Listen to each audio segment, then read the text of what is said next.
All right, welcome to another episode of Key Biscayne Stories, where neighbors meet neighbors. Today, we get to know Key Biscayne resident here, Angela Horton. She has a luxury resort wear collection, and you will find her at the farmers market every Sunday now since I've been going. So it's nice to see you there and got to meet you. So I'm glad to have you on the show. Angela, how are you doing today? I'm good. I'm good. Thank you, Alex, for inviting me to come and share my story with you. I look forward to it. Let's dive right in. So what was the inspiration behind your collection? So, when I first started my business in 2005, I was working in knitwear for Ralph Lauren at the time, or I had worked in knitwear and also with a company called Frette, which is an Italian bed linen manufacturer. So I was working in luxurious comfort and real cozy, cuddly things. And so I got this idea that there was something missing in hospitality, in the hospitality market, which was blankets, because everybody had gone to duvet covers, but they needed throws. And so I was like, you know what, I'm going to start my own collection of cashmere. So I went to Hong Kong and started sourcing knitwear. And, it evolved from a blanket to a cape to a coat. And now I'm evolving even more, or I guess, rebranding, reinventing myself. I've always kind of been a chameleon all my life. So I decided when I moved to Florida, which I was already doing some of the whites and things in the Hamptons in the summers, selling the swimwear and the whites. So I'm really just kind of continuing, or, working on a different level with resort wear. But when I was developing the brand, it really evolved, honestly, into, knitwear being sort of the specialty of it. And even now, knitwear being active and swimwear. I love working with the technique of fabrics. And so, this is where we are today, but that was really how I was inspired. I was traveling quite a bit at the time, and my logo, sort of evolved into, a suitcase, if you will. It looks like a little piece of luggage. And that was like working with this graphic design artist, and, we just tweaked and went in with shapes that I liked, and that's how it emerged. Cool. Tell us a little bit about Hong Kong. It's always nice to see how people travel. I have a cousin in Peru who also has her own. For a moment, she had a little line wear as well, and then she came to Miami to source for products, and New York. But how was your Hong Kong experience? Well, I love Hong Kong. I've been there a couple of times, and I have to say it's a fascinating city. I mean, it's unreal, and they're light years ahead of us in a lot of ways, and their currency and everything, and the way that things are working over there are completely different than here. But my first experience wasn't as good as my second one. I think because I didn't really understand how everything was working. And my sister-in-law had gone with me to source, and we were flying into little towns like Ningbo, places that were not exactly like, it was a little rough around the edges. Yeah. But I've always been fascinated with the architecture there and the design aspect. So it was really an amazing experience for me. The food is, I love the food, but over there, I wasn't really trusting much. Let's just say I had a lot of protein bars because I was worried of the food. But yeah. It was the second time around was a completely different. And I think it's just comes with, maturity, with the space between, when you start your company and as you evolve, what goes on. But I had a great agent I was working with, and it worked out really well for me to work with them. And, I was doing everything wrong in the beginning, honestly. I mean, it's kind of crazy because I was literally drop shipping out of a box to Neiman Marcus, which is not the way you're supposed to do it. I learned a lot of lessons the hard way. I've learned a lot of lessons for others and for myself. But that was my experience in Hong Kong. I love the peninsula. I love that hotel. Well, that's how we grow, right? By learning sometimes, as they call it, when I first started, the school of hard knocks, because you get like bing boom, and then that's how we learn. But awesome. Hong Kong must have been awesome. So where can we currently find your products? So right now, my business model, has really changed. I think most, now that we have immersed into maybe this sort of fourth and fifth dimension of this world that we're in, I think retail modules are really taking on a different form, if you will. And, we're looking at more of a pop-up dynamic, if you will. So that's what I've been doing since I got here is, I have a real affection for this market here because it really offers everything that you need, and the community is unreal. I mean, I've done them in Palm Beach since I got here. I've done them, Mary Brickell is a great neighborhood as well, a little bit younger. But this is a really refined island, and there's a lot of really incredible layers here that you wouldn't even imagine. I think a lot of people don't even know that. And one thing I think that makes me feel comfortable is it's sort of like I found this little, I don't know, Hamptons of Miami right here. It's very, it's very organic in every way. And I've kind of left the scene of climbing, and I feel like with all the nature, I've really been able to align myself. I can get off course here and there, kind of fall off, but I really feel like this is a super inspiring place to be. So how does the future look like for you and your business?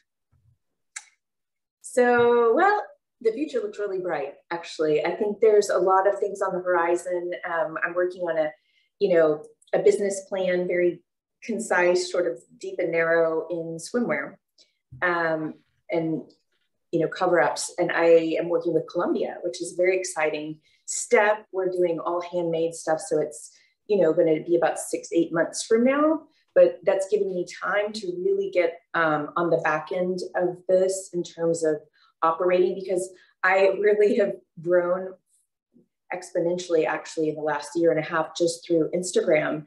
So we're using my Shopify, which we took all the cashmere down, and now we're going to be implementing all of the new things. So there's a lot of really, really exciting things that I'm learning step by step. I mean, everything in terms of like, should the packaging be handled here in Miami? And I'm visiting warehouses, and I'm talking to Amazon, and, is that, what are the steps, the next steps? So, and I've actually had a team of light around me just in terms of the support that I need, that have really come forward. The minute you open your mouth here, I feel people are really, really embracing, and, you need to go meet with this girl in Doral, and you need to go meet with, just to see if maybe I can find the pillars that I need to really have the legs to move forward in a big way, not just people screenshotting on Instagram and saying, I want this.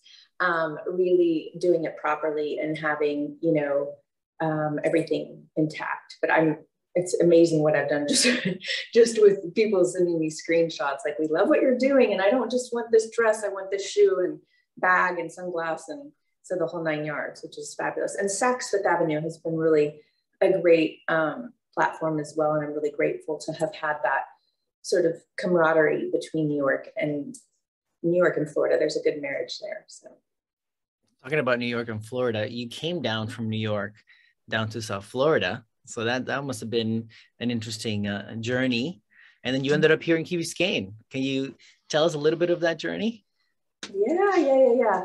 I think, it's been really relatively smooth, considering culturally it is very different. Although culturally, because we're on an island, but being 15 minutes from Brickell makes it a really nice transition from New York, because it is very much like New York. And I feel like there's a pace that's going on in Miami that, obviously with 600 people moving here a day, it's a lot.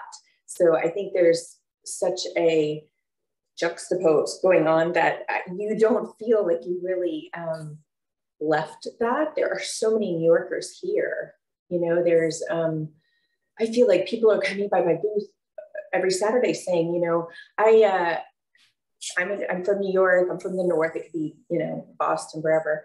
And when I tell them that I moved here, I mean, they're like, good choice, you know, like you made the right choice. And you can see they're like really contemplating if it's something that they could do, you know, manage to really make the big change, because it is a big change. You know, it's one thing to be able to kind of go back and forth, but when you have a child here in school, you know, you're really planting your roots a bit. And it's been a great community for my child, I have to say, like just in terms of the schools, and the people are really incredible here, super helpful. So that part, I have to say, has been really good. I mean, we're still obviously have little kinks where we, you know, it didn't really happen until spring because we were just going, and it was busy season. But I began to see like these pictures of the tulips in Central Park, and I was like, oh, I kind of miss it, you know, like you have these little moments. But that's nothing that like a trip couldn't take care of, you know. And then to come back to the glory of this ocean all around me, and what this place is offering at this stage in my life. You know, it's one thing when you're in your 20s and 30s and you're single and having fun. But when you're, you know, at this point, I think this is a really, really fabulous place to be. So going back to your designs, you know, what is your favorite part of the process of designing a product or a line? So, I mean, the initial phase of actually just putting the pencil to paper and figuring out the best silhouettes, you know, it could be suits that, but, you know, I'm selling to anyone from age, literally like from 14 to 80. So I have a really broad audience. And I feel like when I'm looking at the swimwear, my biggest feat in this lifetime is to empower women and to really make them feel amazing, no matter what shape, size, color, this, that, or the other. So for me, when I think about what a woman feels her best in, and it doesn't matter if it's a teenager or it's an 8-year-old. I had a lady yesterday, she was probably 80, and she's like, you know, I want a long sleeve swimsuit, and, you know, but not cut too high, and this and that. And I had the perfect thing for her. And her husband's like, don't you have a swimsuit? Super cute. She's like, yeah, but I'm going to start swimming. And I'm thinking, oh my God, I love this little woman. She's so cute. And you know, it's really true. Like sometimes you just need that new thing to inspire you. And it doesn't matter what age you are. And I really feel like this is my calling in life, is to inspire from a teenager to a woman in their 80s to really, really have, be at their best, to feel their best, and to have self-love. So I think that's the beginning, initial stages of like finding the best silhouettes that work. Now, obviously quality too is probably another thing. And that's what I'm finding really fabulous about Columbia, is that their quality is exceptional and the price points are good. I'm not going to be paying, you know, as much taxes and all kinds of stuff. So, oh, that's cool. I love every process, honestly, but my favorite part is, you know, choosing the beginning part, probably the colors too, because I love color. Okay, I was about to ask you, like, I know that we were pre-podcast, we were talking about, I asked you what your favorite color was so that I can change my mic foam. But so about color, I know that there are some colors match, some colors, like when I was putting my logo together, I had to Google like what colors go well with each other. But there's this whole like almost science behind color. How do you see color?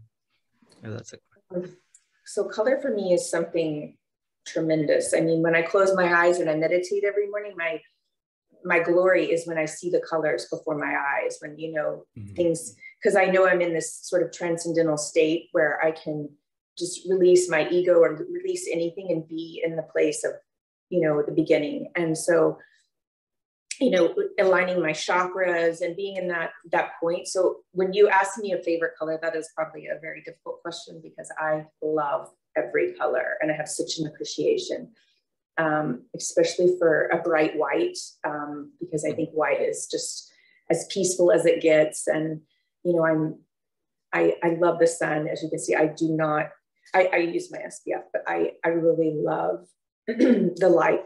So color for me is everything. Awesome. It's really amazing.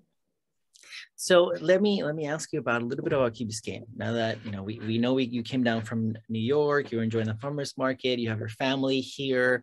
What are some of the things you've found that you like about the Key so far? Probably my favorite part about the Key is the farmers market, and I know that's crazy. I look forward to getting there on Saturday morning. And that Pastor Denny, I feel like I'm on the set of MASH. It's hilarious with everyone with their tents. And the Pastor Denny gets out and he prays for everybody. And I'm like, this is fabulous. This is so fun. I mean, it's just, and then you have, these gorgeous things all around you that are so home, made from the heart. And that's what it is. This place has so much heart in what it offers. And, to be in a national park just 20 feet from me, or to be in Miami, the other direction.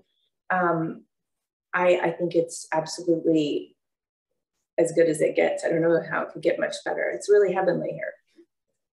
Awesome. Yeah, no, we love the Key here in the Key. So it's always good to hear these comments. Yeah, absolutely. And the restaurants are good too. I have to say, some really good restaurants. You kind of have everything under the sun, the flavors are great. And I would add a few stores here if I were you, but those are just little things, like a tech store, for instance. There's just certain things, that I'm like, why do they not have fabulous kids store? I don't know. So they're little things, but they're so not important in the big scheme of things. You really have everything you need here. So Angela, I know that we're running out of time. I have one more question for you. I know that you mentioned you like to empower women with your designs. And you're also an entrepreneur. So what would you say to women that want to start their own businesses and want to start on the journey? How would you recommend, or any empowering words to get started? Because I know that sometimes that's a struggle. The struggle is taking that leap, right? Mm-hmm. It's so true. Yeah, I think, the biggest thing for girls and for women at any age, you can start anything you want at any age. So if you're feeling something in your heart that moves you, that really can bring out the best in you, I think this is the key is to get to what really makes your heart sing. Fashion is a labor of love, and it's a lot of work. So I always say, unless you really, really, really love something, you're not going to put your heart into it. So you have to make sure that if you love home decor, or if you love art, whatever it is, if it's photography, if it's, interviewing people, it has to be what really makes that you're passionate about. Because if you're not passionate about it, you're not gonna succeed. That's the bottom goal, is to have longevity and to really sustain something. It has to really be it. You embody it.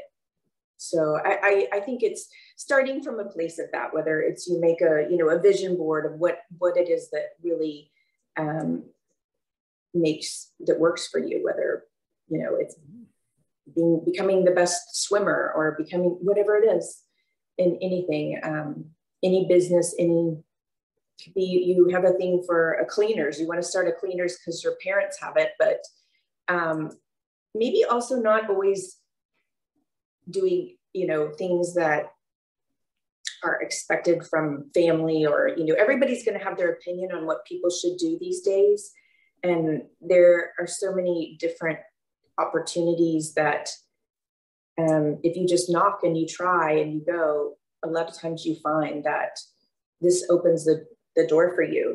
Don't pay attention to every single sign. That's another thing too. I think a lot of times we overlook things that are right in front of us sometimes. And someone could be saying something to you that really triggers.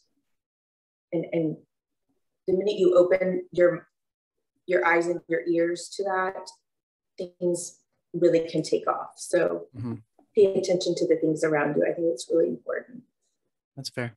I like that. And one more question, from idea to actual concept, I think that's also like a big gap that entrepreneurs create for themselves, like a big wall. But once they step over it, it's not as bad as they originally seemed.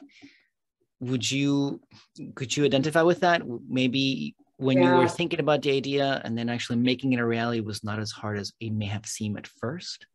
Yeah, the one thing that it's hard for creative, I think, people is to sometimes not put all the ideas down and execute in the order. I think if you're able to have, I've always been lucky enough to have people that have worked beside me that have come to fruition that can help me articulate everything that's going on in this crazy brain. So I think sometimes just being able to sit down and organize first step first, once you take order, things take off. It's very, it's like you said, it's much easier once you take action, once you put it down on paper and you just start checking off what needs to happen. So, awesome. And there you have it. Boom, voila, you have what you need. So. I agree. Awesome. Angela, thank you so much for jumping on Key Biscayne Stories and telling us your story. It was wonderful. It was really nice to share, and great to see you as always. So I'm sure I'll be bumping into you again somewhere.